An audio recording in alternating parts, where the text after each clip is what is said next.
So if you don't know me, my name is Eszter Szenes, and I'm presenting this talk today on behalf of the team that I worked with at Norwich University in Vermont in the United States over probably a couple of years, and this project is still ongoing. And right now I'm presenting from Sydney. It's wonderful to be back. So thanks very much, Carl, for the invitation. It's really nice to see you all.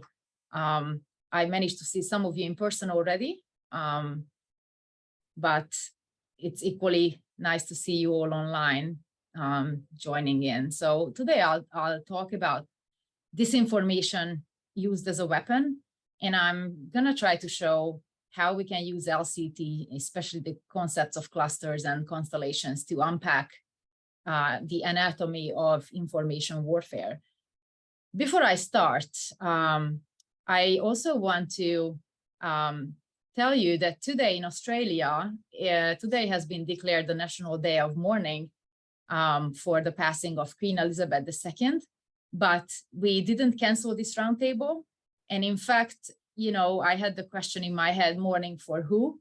So I want to acknowledge the traditional custodians of the land on which I'm presenting on today, the Walumataga clan of the Darug Nation, and I apologize if my pronunciation is not correct. So today I'd like to demonstrate the usefulness of the LCT concepts of clusters and constellations for the study of information warfare. I'll introduce the project, the context briefly, and today I'll focus specifically on two disinformation campaigns that were conducted in parallel to Russia's 2015 invasion of Syria and its 2022 invasion of Ukraine. And at the end, I'd like to show you some data from open conflict data and show you how these information tactics can be related to what actually happened on the ground. In terms of LCT, you will see that I'm starting to run out of terms. The data set is massive, and you know, I feel like we got to a point where it's becoming quite unmanageable, and perhaps we need a few more terms and definitions to expand in relation to axiological clusters and constellations. Okay, so just briefly about the context and the project. So, you know, this is not news to any of you that disinformation and conspiracy theories are spreading at an alarming rate and much faster than fact checkers can debunk them. And they range from, I mean, there's, you know, there are so many different topics, it's difficult to keep track of them. And of course, every time there's a crisis, extremists and in some cases, even governments exploit these crises. Some related terms here. So often the problem of disinformation or information warfare is approached from the perspective of cyber security, which relates to attacks, cyber attacks against machines, institutions, government websites, so more like an IT focus. But there is an emerging discipline that's called social cybersecurity, where we talk about attacks on communities and democracy. So social cybersecurity is focused on humans. It's information attacks against local populations rather than websites or machines or electricity grids or whatever. And this problem is becoming ignored. I mean, it gets more and more attention these days, but, you know, prevention, for example, or even countering the impacts of disinformation is nowhere near at the level of advancement where, for example, cybersecurity is. I really like this quote here that says, if left unchecked, this emerging information blitzkrieg will have strategic effects on par with the physical blitzkrieg unleashed at the outset of World War II. And this is probably what we are witnessing today. Disinformation, conspiracy theories, and these can actually fuel real wars. One example of a state-sponsored disinformation or propaganda ecosystem is the Kremlin's propaganda machine. So you just see I'm not going to explain all of these, but you just see the extent to which they are embedded from their military intelligence, their secret service, the government, and the different types of outlets that they use from mass media. Some of them were already banned in the EU, for example, Russia Today. They reach worldwide. They have news outlets pretty much in all the major, languages, from English to Spanish to Russian to Arabic, whatever. And what you see here only includes the mass media and the social media, the Kremlin amplifiers, but it doesn't show much of the troll factories that Russia finances and operates, and the troll farms that they have in different countries. So all this messaging is amplified by not just social and mass media, but also trolls and automated bots. So I wouldn't even know where to start if you wanted to counter all the stuff that comes out of these platforms. And this is just in one country. Okay, so the idea of disinformation is actually not new. It can be traced back to the Cold War, where Russia coined this, or the Soviet Union, I should say, coined the term desinformatia, and it was about protecting Russian-speaking minorities. So I found this interesting newspaper from the Chicago Sunday Tribune, where they have this headline, "Reds invade Poland," and then Russians cross border to protect minorities. So this narrative that the Russians invade different regions or countries to protect the Russian-speaking minorities there is something that they have been using for many decades, and it dates back to the idea of Soviet active measures. So some current examples, you see here the invasion of Georgia in 2008, that was also preceded by an information campaign about protecting the Russian-speaking minorities there. Then, of course, the illegal annexation of Crimea in 2014. We've got the invasion of Syria. In this instance, Russia wasn't claiming to go and protect Russian-speaking minorities, but they claim they will protect the local population in Syria again from ISIS terrorists and any other associated terrorist groups. And then, of course, during the invasion of Ukraine, we hear this narrative over and over again. So here we see, some examples where Russian propaganda interferes in foreign affairs. So propaganda as a phenomenon has been studied for a long time, but the interest or scholarly interest in information warfare specifically has become a lot more sort of pointed after the annexation of Crimea.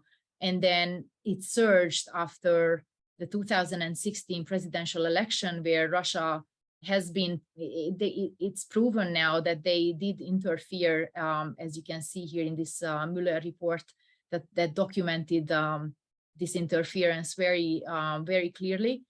And then we also see the impact of Russian disinformation in things like Brexit or the rise of the European far right. There is documented, again, evidence for Russia financing the Western far right, and in turn, they amplify Kremlin propaganda. Unfortunately, I should also mention the far left these days, because they are also, some people have become Kremlin amplifiers. So the messages that they repeat are almost identical from these extreme ends of the spectrum. So propaganda can be defined as type of communicative method whose purpose is to intentionally provoke an emotional response rather than disseminate information. And the important thing is that it typically targets the local population. It can manipulate audiences, their attitudes, beliefs, or opinions. And in the most extreme cases, like with the attacks against the Rohingya minority in Myanmar, they can actually lead to genocide. And then if we look at the definition, information warfare is distinguished from propaganda because it's typically aimed at foreign adversaries. And the aim is to sow confusion, fear, and distrust among the population of what's called enemy states.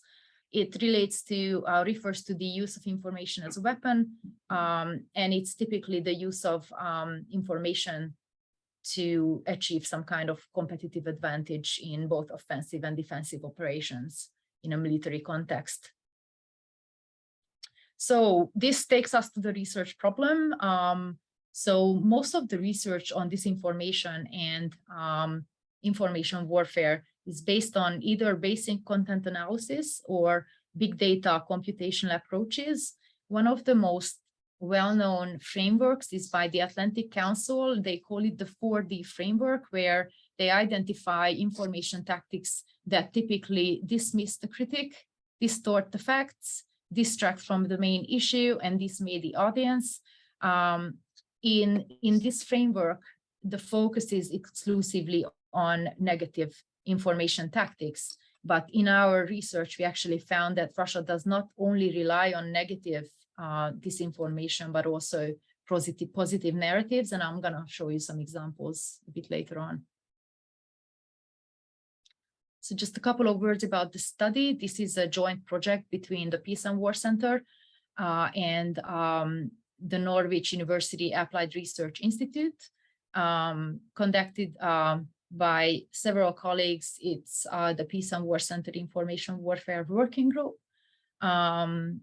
It's part of a larger research project on information warfare that aims to explore strategic narratives within Russian disinformation campaigns. And today I'm going to show you examples from Russia's invasion of Syria and Russia's invasion of Ukraine. So the main research question about the Syrian data set was, how did Russia frame its own involvement in the Syrian civil war? And how did Russia portray the international coalition's involvement that was led by the United States? We draw on a multidisciplinary methodology. Our quantitative analysis draw on corpus linguistics for data collection, storage, and processing. So today I'm only showing you some snippets of info from corpus linguistics because of time. Some of my colleagues at Norwich also used data science for scraping some of the data. I'm not going to talk about that. And I'll show you our qualitative analysis drawing on appraisal from systemic functional linguistics, and then clusters and constellations from LCT. And I'll compare our results using open source intelligence analysis. So let's see some key definitions from LCT. So I always go back to this quote by Carl, where he describes axiological cosmologies. Here we see this red highlights where ideology, Ernest Gellner described the ideology as a system of ideas with a powerful sex appeal. And Carl sort of expanded on this definition, especially on the axiological nature of cosmologies. So in fields like sociology and education, they tend to be less epistemological and more axiological. That is a moral ordering, which works to allocate ideas and authors to different poles of field as either on side of good or evil. This quote is so relevant to the work we are doing because that's exactly what happens in Russian information warfare. You're either good or you're evil. So this is very pointed. There's not much negotiation, or there's no Klein with different kinds of options. I may have described it that way simply so I could use the word sex appeal in the book. Yeah, it sounds good. So just to remind everyone of the tools, the 4 C's for cosmological analysis, it includes unpacking either epistemological or axiological condensation. In our work, we are focusing on axiological condensation. The charging, that's positive or negative. Clusters of stances, so where we can cluster boost ideas or cluster fuck them if we don't like them. And then constellations. And I'm going to show hopefully each of these by presenting the data. We use appraisal as an external language of description, specifically appraisal. And today I'm only focusing on attitude. So here I'm not going to read all these examples out. I just wanted to give you a sense of the kind of data that we have in the Syrian data set. So you see here, affect relates to emotion. Americans hate Russians, or we love Russia. We've got lots of examples of judgment. Foreign mercenaries are training militants, or about Russia's capacity. Putin's immensely powerful, modern day KGB, etc., etc. So moving on to the data set, and I'm showing you actual examples. The first corpus, subcorpus, we created from data set downloaded from Twitter. All these accounts that we collected the data from, about 100, were archived on the Twitter Information Operations Archive and have all been deleted since then, because they were proved to be part of a covert operation, which means the Kremlin denies that they have anything to do with these accounts. They are unattributed. We have more than 51,000 tweets, and that makes approximately a 1.8 million word data set. And these tweets were collected, these tweets were posted between 2016 and 2020. We also use armed conflict open source data from the Armed Conflict Event and Location Data Project. This is openly accessible to anyone, and it's really cool because you can filter all these events by country, by event, by date. So we can zoom in on things like battles if you're interested in where, for example, riots or protests were happening. We were interested mostly on actual attacks, battles, violence against civilians. So you can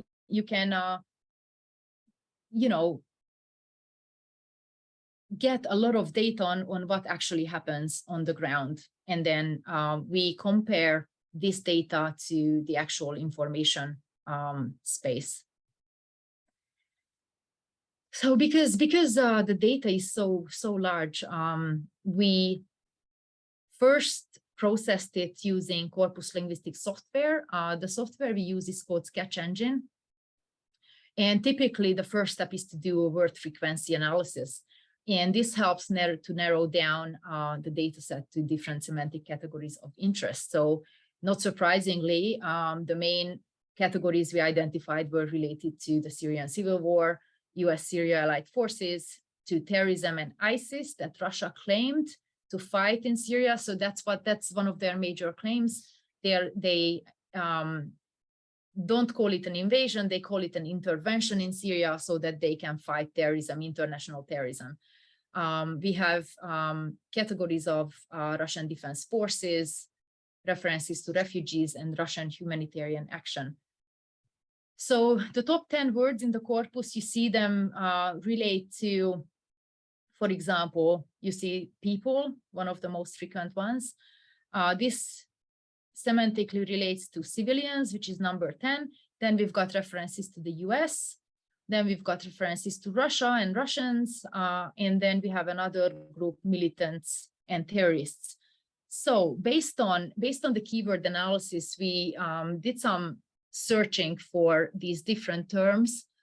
And we noticed that, of course, say the United States or the USA is not the only lexical item that they use in these tweets. There are lots of lexical variation when referring to the United States. These are just some examples. So, hashtag, without hashtag, the US, the Americans, the international coalitions. So there are lots of mentions, references, and synonyms to describe these collectivized entities. And the same thing happens when mentioning Russia. It can occur with hashtags without its full name, like the Russian Federation, references to its military, like Russian air defense systems or the Russian Navy or the Russian military, etc. And then again, we've got human collectives, terrorists and civilians. So terrorists can be mentioned by calling them militants, jihadists, pro-US insurgent groups, US terrorists or NATO-backed jihadis. There are many more, but I don't have the space to show you all of them. And then civilians are referred to again by different references like the Syrian population, Syrian civilians, refugees, people, local residents, etc. Okay, so an example of a tweet here, how we identify attitudes and their targets. The Americans continue training militants of illegal groups. So what we're interested here in seeing is what is evaluated. So what is the target? Here we've got the Americans, and the evaluation is a type of amplified negative judgment. Amplified because we have continue, which is kind of gives us the scope for time, and then militants and illegal are from the appraisal, the attitude framework of negative propriety judgment. So then, the first kind of information tactic that we identified all relate to the United States. And you see again the different ways that tweets can refer to the Americans, American instructors, the US military base, intelligence agencies, whatever. And a recurring pattern is when we filtered, so in Sketch Engine, you can filter the context, and our search term was militants or terrorist, and then we can filter each tweet for, say, the United States or Americans. We had a word list including all these expressions uploaded into the software. So then we are left with only the concordance lines that are that contain the words militants and terrorists in the context of the United States. I'm also going to show you some numbers later so you can see how often these messages were pumped out. So basically, one information tactic here is that the United States is training and recruiting militants and terrorists in Syria. And you can see all the different kinds of variation here in the examples, like the US military base in the area of Al-Taf, militants of various armed formations are trained here, or US military instructors continue training militants on the territory of the military base.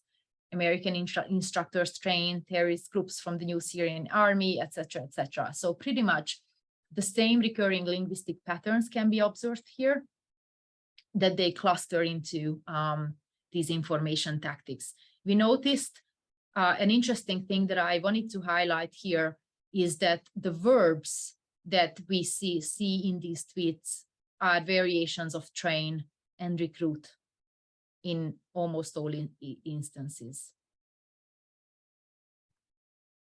So then, based on recurring patterns, the same recurring patterns, Namali Tilakaratne and I worked on another project where we kind of identified recurring patterns or defined them as clusters. So when the same target is repeatedly evaluated by instances of positive and negative attitude, recurring patterns of couplings that accumulate over the course of the text or texts can be generalized as positively or negatively charged clusters.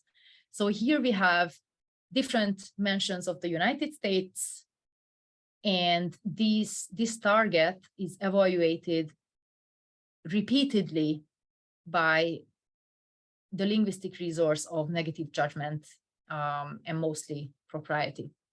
And this forms a negatively charged cluster of the United States in general.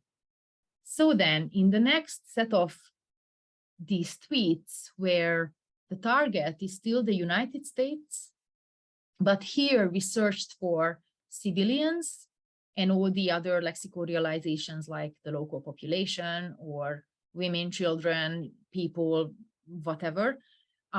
Here, when we searched for civilians, filtering the context for the United States, the main verb that we identified here that recur over and over again is variations of the verb kill.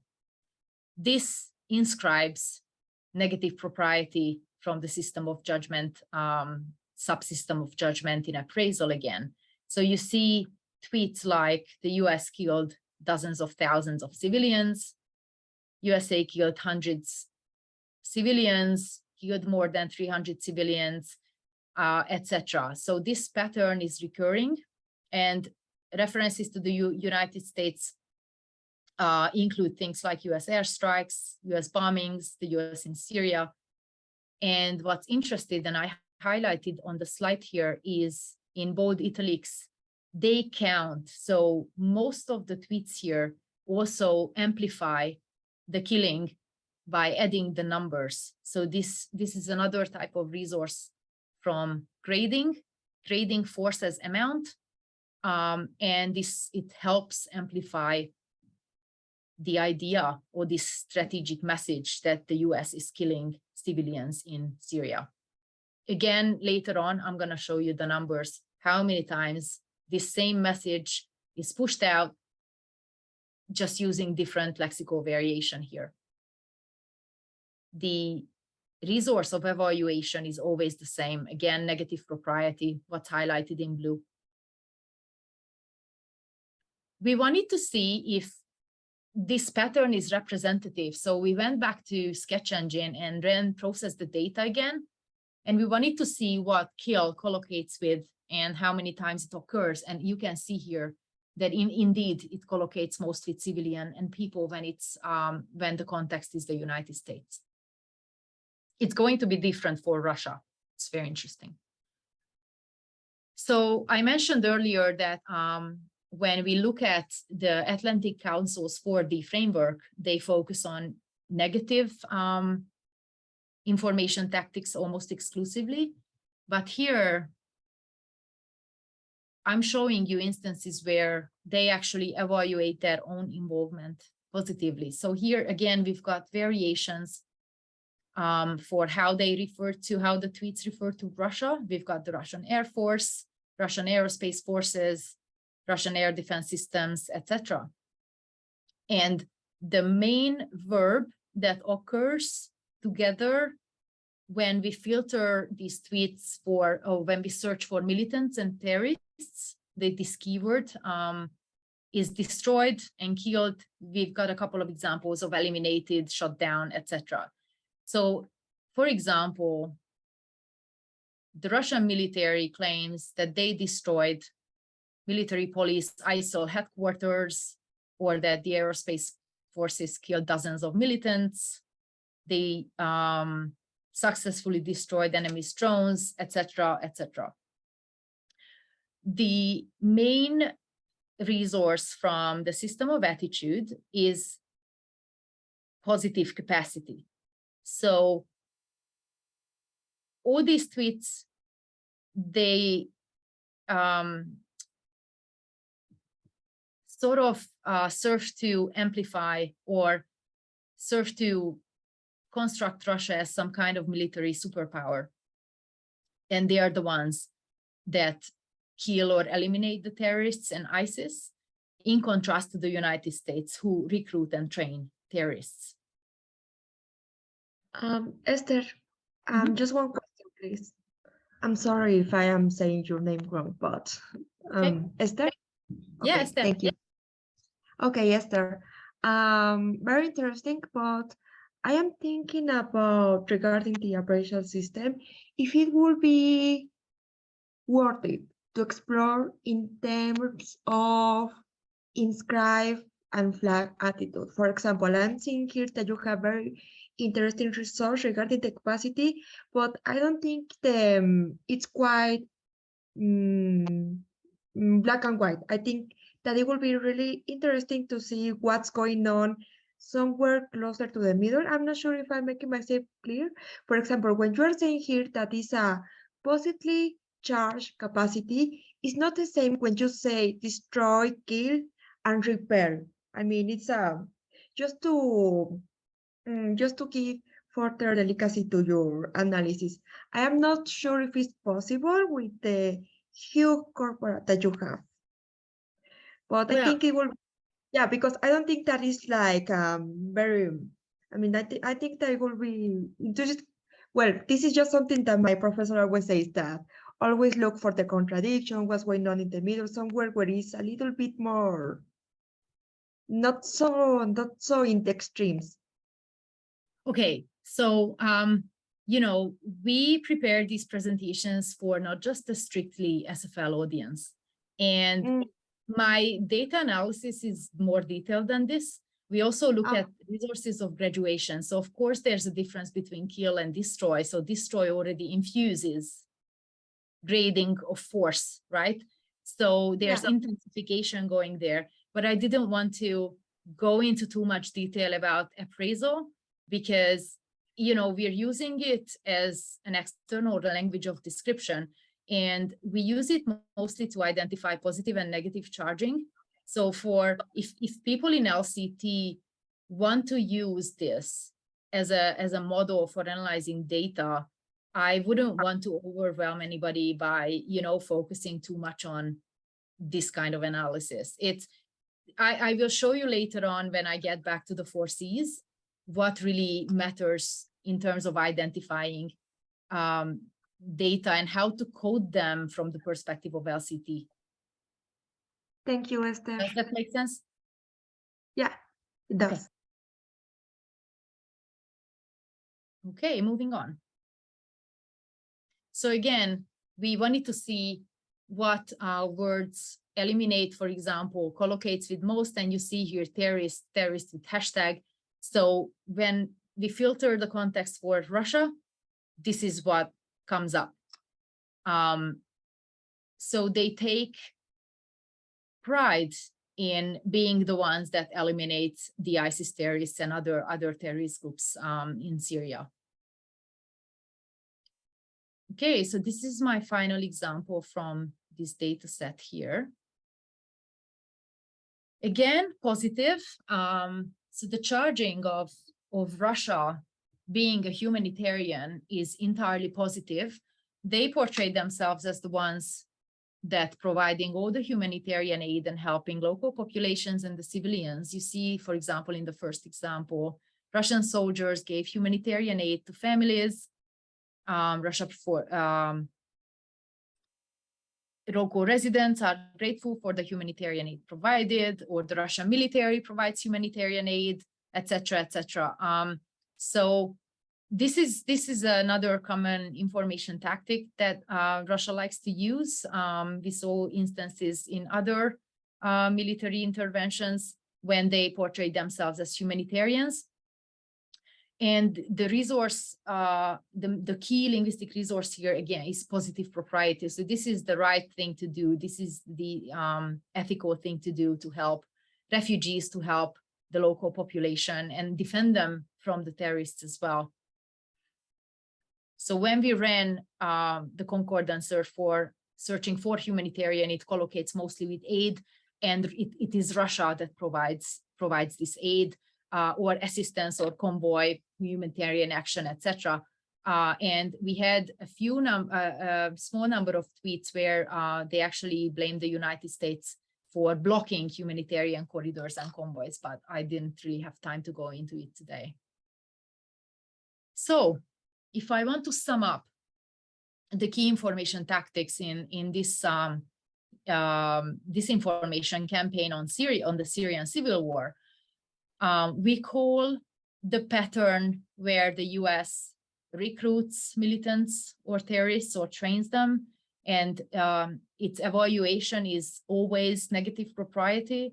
We call this information tactic the US or America as a terrorist recruiter, where we have the pattern that says the US killed X number of civilians. And again, the key evaluation or charging is negative propriety.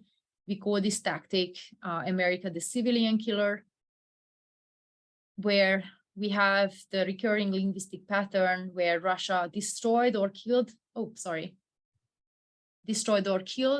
militants or terrorists, and it's evaluated by positive capacity. We call this tactic Russia the terrorist slayer, and where Russia provides humanitarian aid and helps civilians, again, evaluated by positive propriety. We call this tactic Russia the humanitarian. So using the visualization of clusters from LCT, we created these sort of oppositional clusters where the United States is portrayed as a terrorist recruiter and civilian killer. And it's also, the blame is assigned entirely to the United States for killing civilians, and the main resource is negative propriety. Whereas in the clusters, Russia kills terrorists, that is evaluated as positive capacity of Russia's military forces, and then doing the ethical thing by providing humanitarian aid, where the main evaluation or positive charging is positive propriety. Esther? Yeah. So you've got a kind of two, I mean, you may be going on to say this in a minute, but you've kind of got two kind of pairs of oppositions, have you, which is terrorists you either kill or recruit, and civilians you either kill or feed. Yes. Interesting. Mm-hmm. It's interesting to see how we could map that out on a little, picture. Yeah. It's almost like flipping, they're constructed in direct opposition to each other. The US recruits terrorists, but Russia kills them. And the US kills civilians, but Russia takes care of them. Yeah, it's interesting because, and I'm sure other people, like Ian, for example, may have found this as well, which is how often you get these little coupling, the kind of the constellation. You get a big constellation eventually, or even a small constellation, but it's often, sometimes you get them where they're like the constellations and then they're opposed, but so often there's lots of individual kind of pairs that come up in, that then create the constellation, or is this, each one has to have its opposite. I was thinking of things like in writing about, very briefly and very generally, but in writing about big dichotomies like quantitative versus qualitative, theory versus data, science versus humanities, and all this sort of stuff. It's amazing how each single one seems to have an opponent, as well as the whole. So each node has an opponent, as well as the whole constellation having an opponent. Yeah, and you've got that here. Yeah. We wanted to put some numbers on this to see how many times these individual messages are pushed out. And I have a diagram for you. So you can see, that these occurred more frequently than the limited number of examples that I showed you on the slides. Here it is. So how widespread are these information tactics? So you see Russia the terrorist slayer outweighs everything else. And it occurs more frequently, more than 2,500 times. So the same message has been tweeted more than 2,500 times. And America the terrorist recruiter is close. But the interesting thing is Russia's positive evaluation of itself is still bigger than its condemnation of the US for recruiting terrorists. And its humanitarian role, again, there are more tweets associated with this, or that push out the same message almost 2,000 times, 1,900 something, 1,962, yeah. And that's a larger number than blaming America for killing civilians. So you see that the same single messages are tweeted, you know, hundreds of times, if not thousands of times here. And it's interesting that they're constructed using the same linguistic patterns. And I didn't talk about the grammar at all, but if I just quickly go back here to this slide, almost in every instance, the US and Russia are put up front at the beginning of the tweet, followed by the verb and then the object. And this just serves to assign full responsibility, like Russia takes full responsibility for destroying or killing terrorists and providing humanitarian aid, and assign maximum blame to the US for recruiting militants and killing civilians. So it's not like when you see in newspaper articles, you know, that, I don't know, woman was stabbed to death, and then there's no actor. Here we've got the actor up front assigning full blame and taking also full responsibility, which is really interesting, I think. But that's a different talk. Well, I was going to ask you about that, actually. I was going to say, is that something whereby, I mean, like, is there kind of different kinds, is there going to be a sort of like a kind of typology here or something that you can develop from this about the way in which, you know, how direct, well, I mean, like, that's kind of like very blunt, direct propaganda, rather than, you know, a little bit more complex and perhaps more, I mean, I would say more intelligent, but not necessarily. This may work with, you know, people a lot better, even if it is very crude, but it is very crude, isn't it? Yeah, then bad. Absolutely. Yeah, you know, there's I mean, no. This is really kind of like an Animal Farm, you know, 2 legs bad, 4 legs good sort of thing. Exactly. It's very, you know, bare assertions. There's no may, might, could about it. It just is. It's presented as fact. Yeah, them is bad, us is good, and that's it. Not, you know, something where like the US is later on, you know, sort of like, so they never do something like 100 civilians killed in US airstrike or anything like that. It's just always US killed 100 people. I did saw a couple of examples, but they were not, because we filtered the whole data set, you know, for what the actual verb form is. And it was negligible. So the majority of tweets use this pattern that you see here. The actor, the verb, and the object of the killing or the recruitment or whatever. So we thought that was interesting.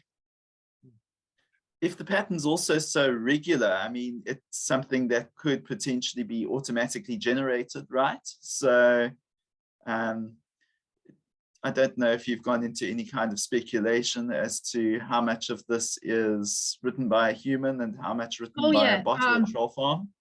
Yeah, okay. So I think in the data set, so in this the description that was provided by the Twitter Information Operations Archive, these were all actual people, trolls, but not automated bots. So all the accounts they belong to some kind of human, but they were unattributed. So, you know, Russia wouldn't take responsibility for setting up these accounts. So it could be Dimitri from, you know, the IRA from St. Petersburg, but they were put out by actual humans. Does that answer your question, Ian?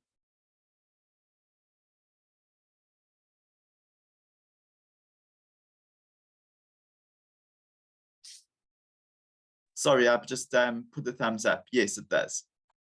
Okay. For some reason, I can't see, I couldn't see that. I don't know, my screen is hiding the icons. Okay.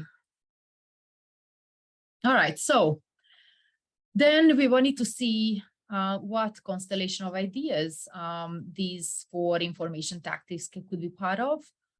So as Mayton defined, clusters can link up with other clusters to form axiological constellations, where certain meanings become stabilized and taken for granted, and that axiological constellations reveal specific worldviews, logic, or belief systems. So we were interested in seeing what strategic narratives are the clusters: America, the terrorist recruiter and civilian killer, and Russia, the terrorist slayer and humanitarian part of.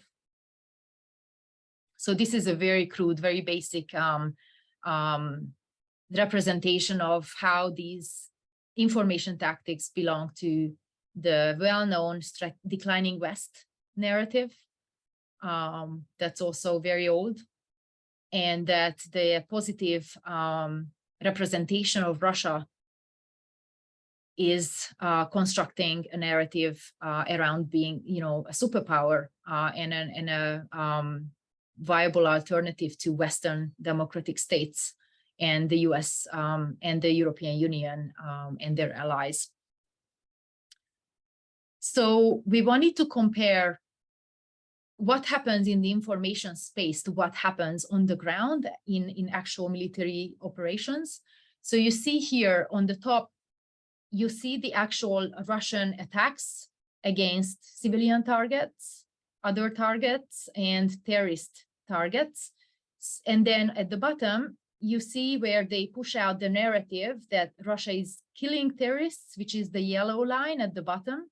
And then when Russia is helping civilians, which is the green line. So when Russia was claiming in the information space that they are eliminating ISIS and other terrorist groups that are fighting against the Syrian government, you see the gray line on the top. There was hardly any Russian attacks against those targets on the ground. So they amplified the narrative on Twitter, but actually haven't really eliminated any terrorist groups within that time frame where we looked at the information warfare against the kinetic operations.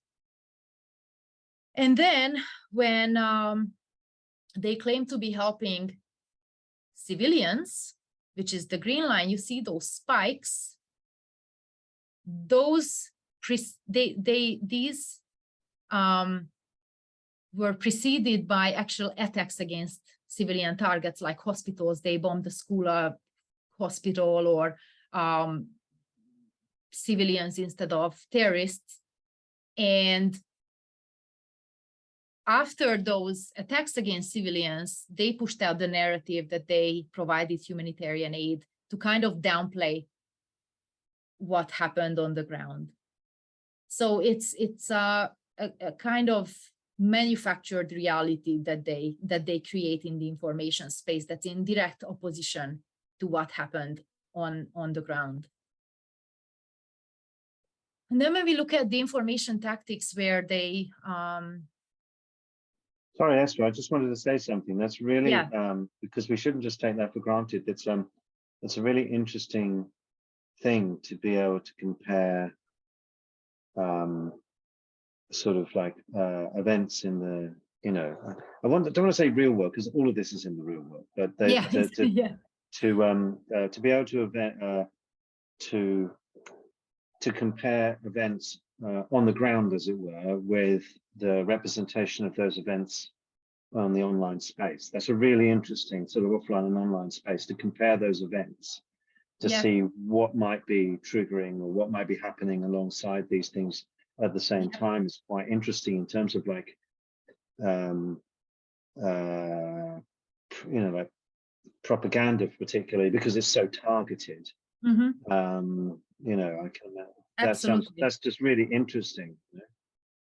Yeah, and it's not that hard to do. So looking at this open source conflict data from the armed events location and data tracker, it's we can easily filter the country and even the region and the time, and then see what happened on the ground, so to say. So here, when again we look at Russian attacks against different targets, we see that when they blame the US for killing civilians, which is the black line, you see those spikes. There was actually quite sort of, you see how there was sometimes a bit of lack of activity, and then they ramp up the attacks against the US in the information space, so that it kind of creates the impression that they are doing something, even if there's nothing really happening. Like you see that dip in the middle, but then that corresponds to the spikes where they push out the information that America is recruiting terrorists and America is killing civilians. So that's, again, interesting. And then when they actually do bomb civilian targets, that's followed by disinformation about Americans bombing civilian targets, for example. So you see the spike, which is the orange line, like the first big spike, where they attack a bunch of civilian targets, and that follows by a spike by the black line almost immediately after, where, so it's Russia that's bombing the civilians, but in the information space, they say America was killing civilians. So, you know, it's interesting how the attacks are followed by some kind of information, disinformation about what really happened. And it's not always after, sometimes it's before, but in this particular instance, it followed in relation to the United States. It happens after. So the disinformation is spread after the Russian attacks. Now, I was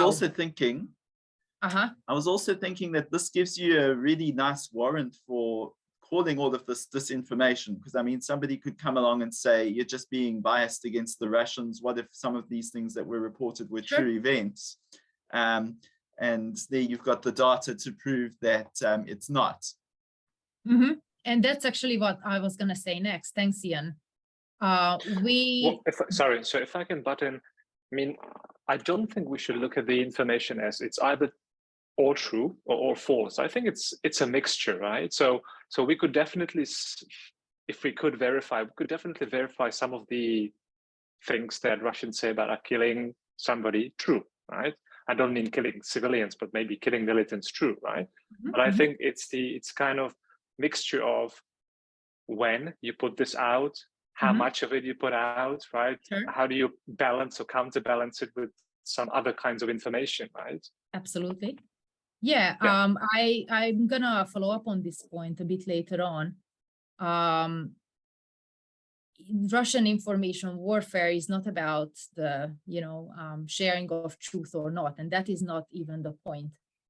It almost doesn't matter if there are pieces of factual information that are actually true. So for this information to work in general, you have to have elements or pieces of factual information that's actually true. The point of information warfare is to confuse the audience and for people to doubt what they hear on the news, to doubt what they read, to doubt their opinion. It's not about true or false. It's about persuading, it's not even really about persuading, because like I showed you the bare assertions, it's all just presented as fact. So of course, there's going to be elements of truth in it. And this was going to be my next slide. We do not aim in this research to assign all the blame to Russia for killing civilians in Syria and then absolve the United States for its involvement. So actually, when we wrote this research up as an article, it's coming out soon. And at the time when we were writing the article up, the New York Times broke the news in a series of articles that the Pentagon failed to report on airstrikes against civilians or that were called mistakes, whatever. So there are more than 14 reports of more than 1,400 confirmed reports of civilian casualties confirmed by the Pentagon.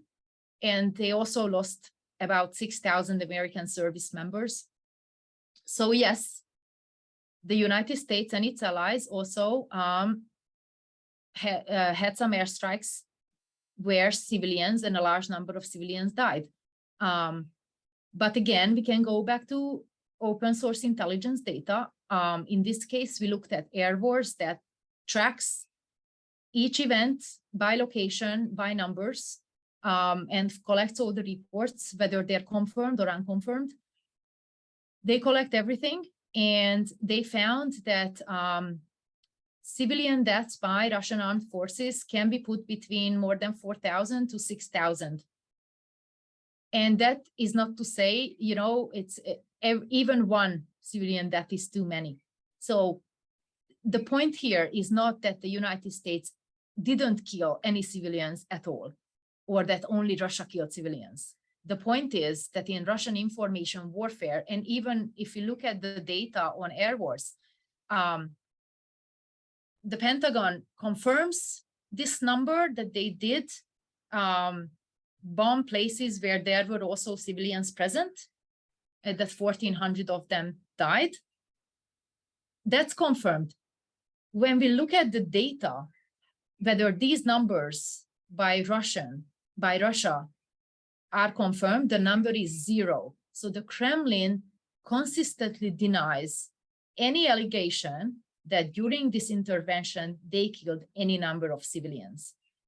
So the point here is that in information warfare put out by Russia, they assign all the blame to the Americans, and they take 0 responsibility for their own involvement in also bombing civilians. And there is evidence they use cluster bombs that are illegal, and they bombed schools and mosques and hospitals as well. So yeah. Okay, so that's the data on Syria. Now I'm going to move on to the Ukraine data set. And because of time, we've got, about 20 minutes left, 25. So I'm only showing you here major patterns. And of course, if you have questions, just jump in. And at the end, this is where I'm going to show you our struggle with some of the terms, and we're running out of descriptive terms for some of the things that some of the phenomena that's going on here. So the data set was collected from publicly available Russian language news via a web scraper. So one of our data scientists, Rachel Sickler, she's brilliant. She downloaded all this data and also has a tool that translates these into English. And this data was collected between September 2021, or the articles are dated between September 2021 and May 2022. The total domains that were scraped are more than 600. The total number of articles are more than 1,100. The total in this data set is more than 5.8 million words. So I'm just gonna throw this at you. When processing a data set like that, based on just the domains. So let's say there is one website. So you see here, out of the approximately 600 domains, all these websites were putting out the topic of Ukrainian aggression and provocation as the most prominent strategic narrative. So of course, you know, this was done by a data scientist using computational tools, which I am not able to do, but it helped us kind of zoom in on what to analyze in the first place when you have such a massive amount of data. So then we could go again and collect the articles. We uploaded them, I uploaded them on Sketch Engine, and then the scanning of the data would start. So first of all, what and how much is condensed in a strategic message? Again, I'm just showing you some illustrative examples here. So based on this massive disinformation network here, we wanted to see the topic of Ukrainian aggression. So here you see tweets, not tweets, but extracts from articles like talking about indiscriminate shelling of the DPR and LPR towns by Ukrainian forces during ceasefires, or Ukrainian aggression against sovereign republics in the Donbass, or that Ukraine's Western allies provoke this war, and this is to blame for the outbreak of the war. That the atrocities in Bucha and the missile strikes were committed by Ukrainian forces. They claim to have media materials and videos about war crimes that Ukraine committed, etc., etc. So the idea that Ukrainian aggression is happening in the Donbass is a large part of the Russian disinformation campaign. So when anytime that Western media reported on Russian war crimes in the Donbass, they would put out the information warfare or the strategic disinformation campaigns that it's actually Ukraine that's doing all this that you saw on TV, for example. And again, we can go back to our open source conflict data, and we can zoom in on Russian military activity. So what happened in the information space constructs some kind of alternative reality, and that is completely the opposite of what's happening on the ground. So, for example, zooming in on the fighting around Kyiv, when the fighting was most fierce, for example, there was almost no mention in this Russian news media, different domains about the conflict outside of Donbass. So they only reported on what was happening in the eastern breakaway republics, but didn't even report on what was going on around Kyiv. And that stories of Ukrainian aggression and oppression dominate the Russian information space in mass media that the Russian public has access to, because of course they banned all Western media and etc. So it's only the Russian propaganda machine that they can get their information from. And again, at the same time, when they report on Ukrainian aggression, they reiterate Russia's humanitarian mission. So they're there to liberate the Russian-speaking minorities. At the same time, when they report or they, publicize their humanitarian activity,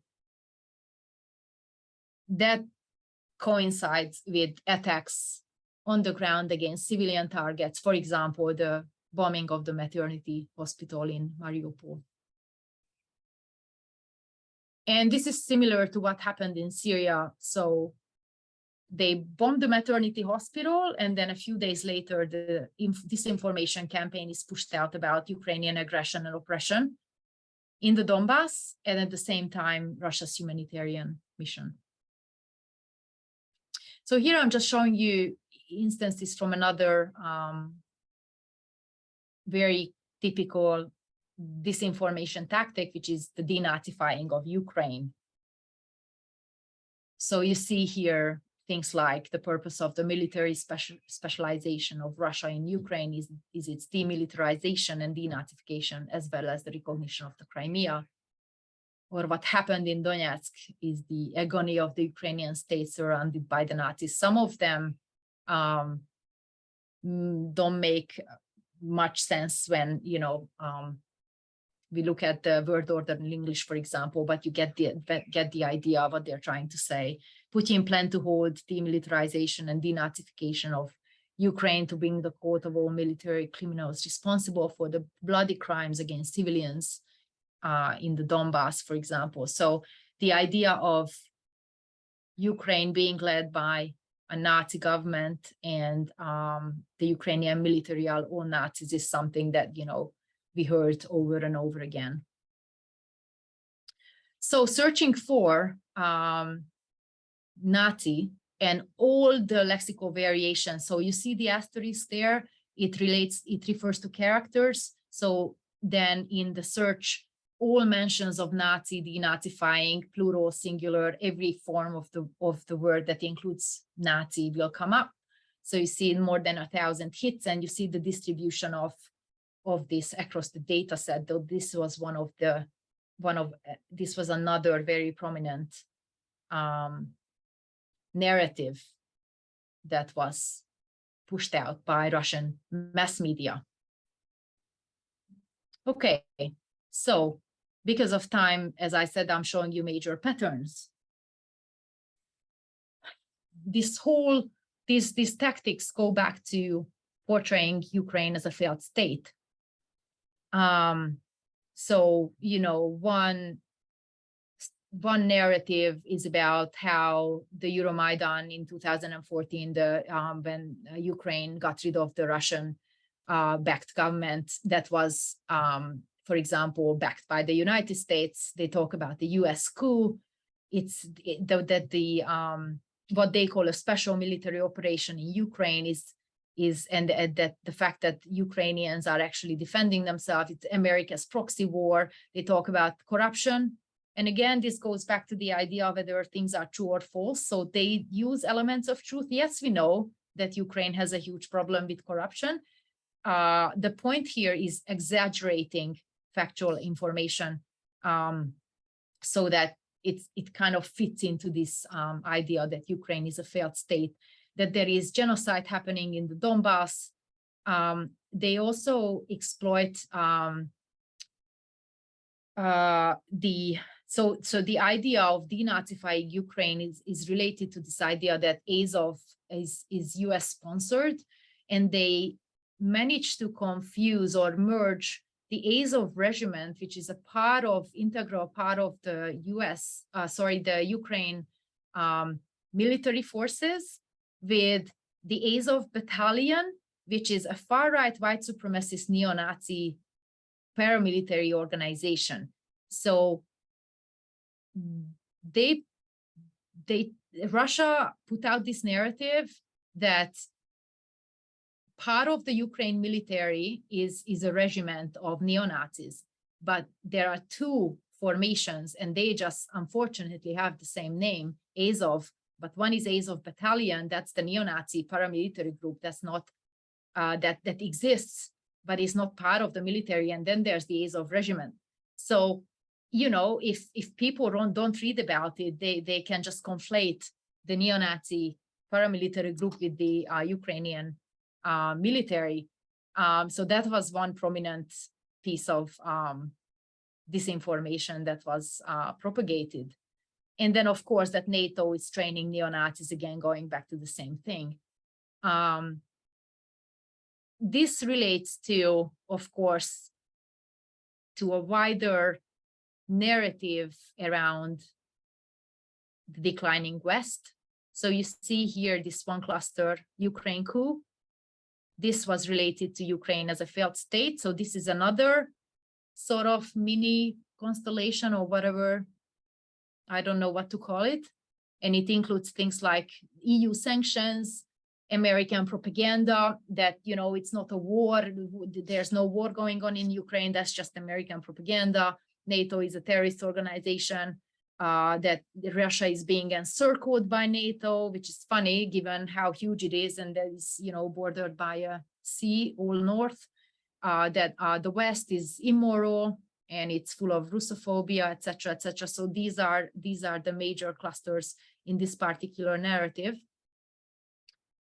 And then we've got the positively charged constellation of Russia being a superpower. So thinking of Carl's terms in terms of, you know, cluster fucking Ukraine and the West in opposition to cluster boosting superpower Russia. So they talk about Ukraine and Russia being one nation. They talk about fortress Russia. So this relates to Russophobia. They are humanitarian, so they go in to liberate populations and Russian-speaking minorities, and they want to denazify Ukraine, and they act as peacekeepers. So if you look at all of these together, you see these disinformation cluster bombs that oppose the declining West and superpower Russia. So I'm showing you just a tiny snippet of the whole information warfare space. This is, you know, there's so much more out there than what I can even visually try to represent. It's almost impossible to even kind of understand how much is out there. But we kind of wanted to see how to use LCT for unpacking information warfare and how the 4C tools are useful. So if we look at a single message, we can retrieve the charging, positive or negative, and we use appraisal to do it. But you don't necessarily need to use appraisal. You could just look at evaluative meanings and then see if they're negative or positive. Then we see how, you know, what is being targeted by this charging, what's being condensed in a message. If these messages are repeated over and over, then they form a cluster, and these clusters essentially realize information tactics. Then we can look at what's being cluster boosted, what kind of stances are cluster fucked, are they in opposition? And then we kind of get at the strategic narrative, for example, the declining West versus superpower Russia. And then when we have a huge amount of data and we see not just clusters, but entire, you know, cluster bombs, and then forming constellations, smaller, larger, then we can kind of get at the basic ideology behind the disinformation campaigns. And I try to kind of spell out the steps for you here, how we use the LCT to unpack the anatomy of information warfare. So condensation and charging, looking at the what and what the attitudes and the values are, you know, what's the single message? And then we look at, is this message repeated over and over again? Are there linguistic resources? What are the linguistic resources? So we here see repetition of the same thing. So then we can pack that up as an information tactic. The idea is Ukrainian aggression, and it can be realized by, I don't know, thousands of tweets saying the same thing. And then we have the clusters being part of one strategic narrative. And then those smaller constellations being part of a larger disinformation campaign. And then we almost like we go back to the beginning. You know, at the end of the day, we have superpower Russia against the declining West. So it's almost like starting from scratch, going back. So cluster, bigger, you know, more clusters, constellation, other constellation, being opposed, growing, and then going back to the beginning. It's like, it's layers, and I'm running out of terms. And yeah, so this is where we are at this point. There's more to do, obviously. So again, it's important to think about the so what are the implications for the study of information warfare. So looking at both the Twitter data on, Syria, and then the mass media data on Ukraine, and compared to the on-the-ground conflict data. So we see that the versions of reality that's communicated by the disinformation campaigns forms a permissive environment for Russia to actually carry out military objectives. And these were always in contrast with its framing of the events. In Syria, there were discrepancies between the events reported by the disinformation tactics and the actual targets of the military operations. So they say they're fighting terrorists, but instead of fighting terrorists, they were actually bombing civilians. In Ukraine, they kind of picked up on the theme from Syria of this, you know, we're fighting international terrorists. In Ukraine, they're saying they're fighting violent extremists and neo-Nazis, and they are protecting innocent civilians. So it's almost the same narrative used in a different context. And using this framework, you know, aided by different tools from corpus linguistics and SFL and LCT clusters, constellations, it can actually help predict future military interventions. So if we look at information warfare campaigns and how they preceded each Russian invasion to prepare the ground and justify the use of military force, perhaps in future data sets, when we identify strategic narratives and information campaigns, disinformation campaigns, I should say, that may be a sort of a predictor for, okay, they're going to invade. And maybe that would be the point to do something about it. I don't know how it works. I'm not a military, scholar. I don't know how national defense works, etc. But I think in terms of analysis, we found this multidisciplinary framework and using the tools, the forces from LCT, very productive. And obviously, as I said, we don't have the answers for everything that's going on. And I think we might need more terms, but this is where we're at. And, this stuff has ripple effect in the real world. So Russia's inflating its authoritarian superpower image. Now the public, especially in Central and Eastern Europe, has an exaggerated view of its economic and military power. Apparently, 6 of 9 Central and East European countries are overestimating Russia's military capabilities. And then you see even protests for Russia, like the one in the picture here on pro-Russia march in Belgrade in Serbia. And of course, going back to Russia's support for the Western far right, there was a poll done with the average people. So there are Europeans who say they think that having a strong economic relationship with Russia is more important than being tough on a foreign policy perspective. And then also people expressed confidence in Putin that he's doing the right thing regarding world affairs. So this is really quite concerning, especially looking at, the war and everything that's going on. So if you have any questions, comments, feedback, criticism, that would be great. Thank you. Thanks, Eszter. Just a quick one while people are thinking. Can you what was the thing where you said you were running out of names? What was it you were trying to label? How I showed one little constellation for, say, Ukraine as a failed state, and then another for superpower Russia, and then you can put a opposition arrow between them. But this is just such a tiny snippet of the whole data. There's many more levels. We could unpack it further and further. So do we just use constellation for each strategic narrative, and then it's like a mega constellation at the end? Like, what is it at the end, and then at the same time, I'm showing a constellation like Ukraine is a failed state, but I could take away all the clusters and just leave Ukraine a failed state as one major cluster. That's the message. And okay, there are lots of other little clusters around it that support that message.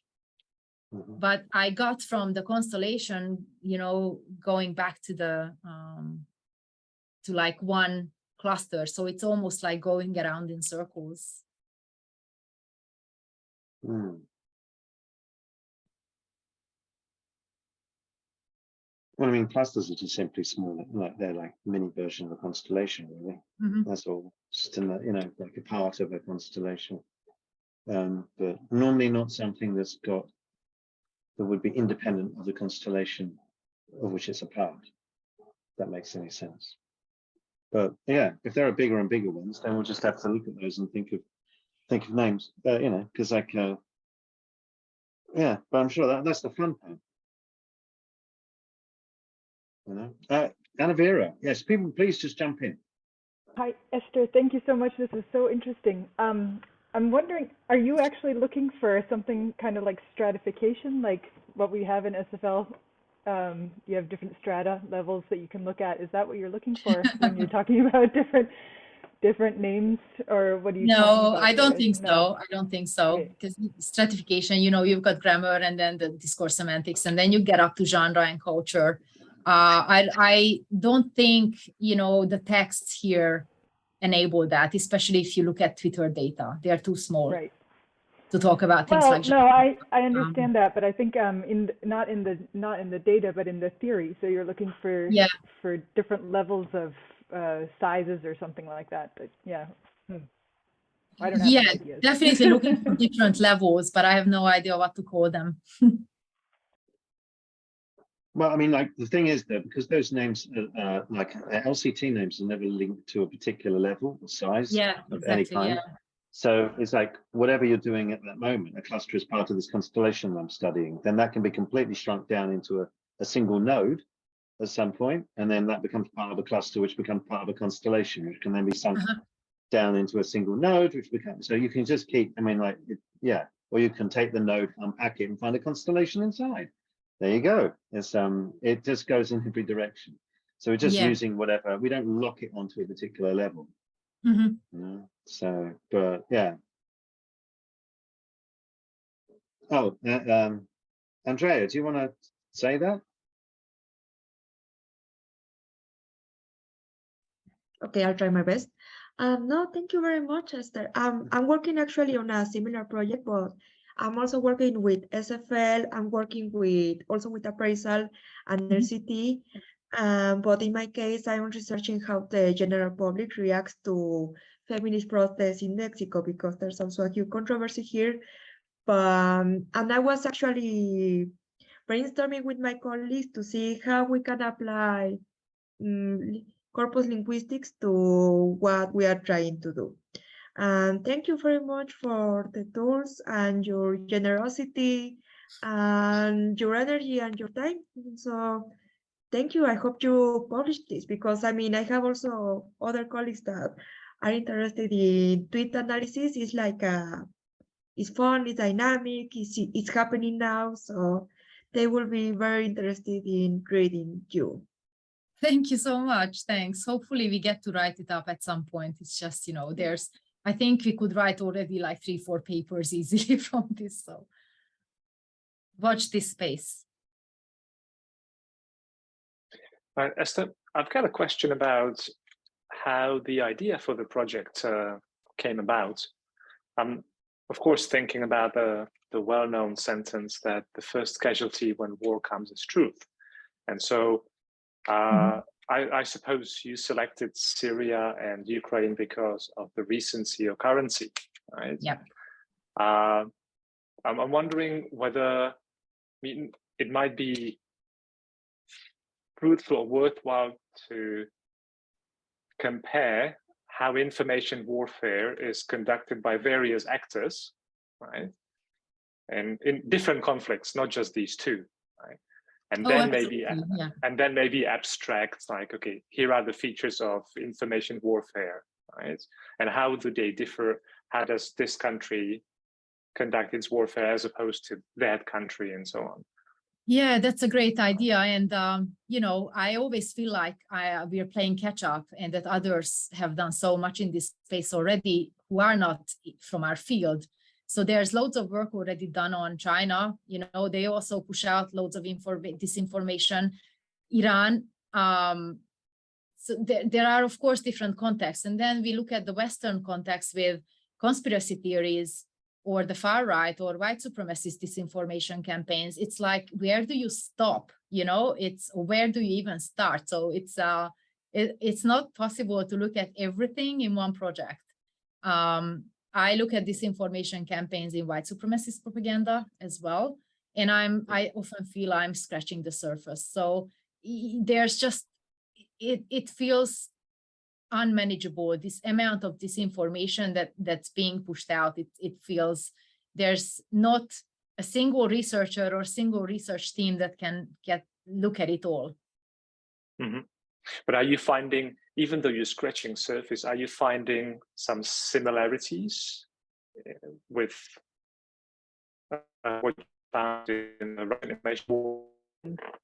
I can't respond to your question because I haven't looked at, you know, Chinese disinformation campaigns or Iranian, or I haven't found similarities. If I think about my work on white supremacist propaganda, it's not the same thing. They have their own sort of linguistic patterns, you know, and grievances and stuff like that, but it's not the same. I think disinformation campaigns can be different in different contexts. So I don't know if there's a universal set of patterns that we could identify, because it depends on the target and who's the audience and all that. So so when you now mention audience, did you see a difference, or did you look for difference between information whose target is a local population or like Russians, and then the outside world? yeah, so the target of the mass media campaigns that are Russian language articles, for example, is the local Russian population. And then if they publish like the Twitter data set about Syria, that's aimed at an international audience because they were published in English. Sure, so but I mean, language also, you know, matters. Sure, but I mean the kind of strategies used for international and for local audiences. I don't know whether you looked at that, right? Obviously, language will tell you what the primary audiences are, but let's say you mentioned, okay, Russia's portrayed itself as a superpower, West as declining. Okay, that is targeted at Western audiences because all the information was in English, I suppose, right?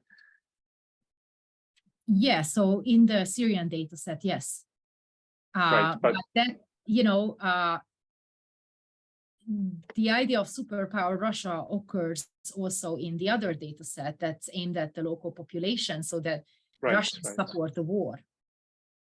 Right, yeah, so that's what I was aiming at. So there are some commonalities, right? Yeah. Regardless of who the target is. Yeah, so some information tactics appear internationally as well as at home. So it's like playing both sides. But then there's also, you know, specific tactics aiming at the locals, and then some that are aiming at the international audience. But then when they say that, you know, NATO is a bunch of terrorists, that aims at the population at home and also overseas. So, and that's just one idea. Yeah. Right.